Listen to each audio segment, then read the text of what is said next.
Do you want to improve your carving? Try this the next time you are out skiing. At the end of the turn, crank your knees into the turn for an explosive release. Tip into the turn like you normally do, with both skis engaged and arcing. Incline and drop your center of mass while angulating at the hip to keep your weight out over your outside ski. But as you come out of the turn, instead of just releasing the turn by flexing your outside leg, crank both your knees into the turn, tipping your skis just a tiny fraction more before the release. You will be surprised at how powerful this move is. It sends you flying into the next turn. Let's look at the drill for activating the knees. Slide sideways down a fairly steep, firm slope while setting an edge on both skis simultaneously for an instant stop. Then release just to slide down again and repeat as many times as needed before swapping sides. You should also involve your ankles and hips for a strong stance, but the primary move should be at your knees. Note that when you perform this drill properly, you automatically also keep your shins parallel. Next, instead of sliding sideways over the snow, jump from edge set to edge set.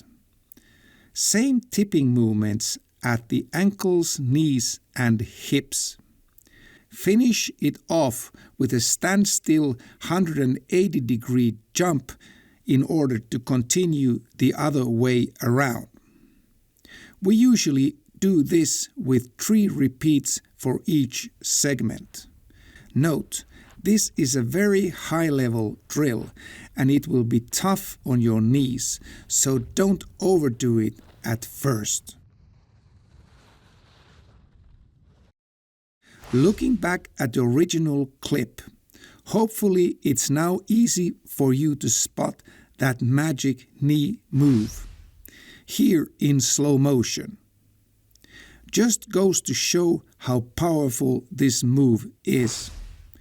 Even if the aim with this move is to improve your tipping and edging skills and integrate them into your everyday skiing, it can also be used as an isolated edging move as seen here by Chris on a slalom training course. Many times you hear that edging should not be increased past the fall line as it only breaks your speed and slows you down, but that is absolutely not true. Increased edge angles are never slowing you down. Skidding is slowing you down. Skid before the fall line when needed. Never skid past the fall line and the bottom half of the turn. Foggy days are good for practicing technique as it puts your balancing skills at test.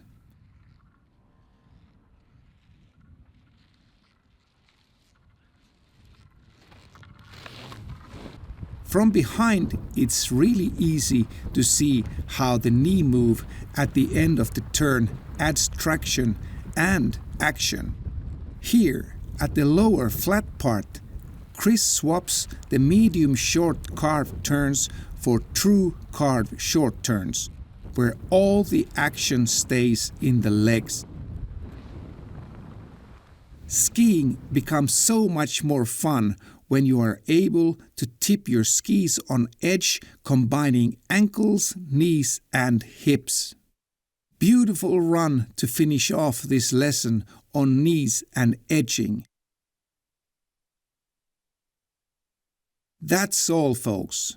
Remember to subscribe for new videos and hit that like button if you found this video helpful.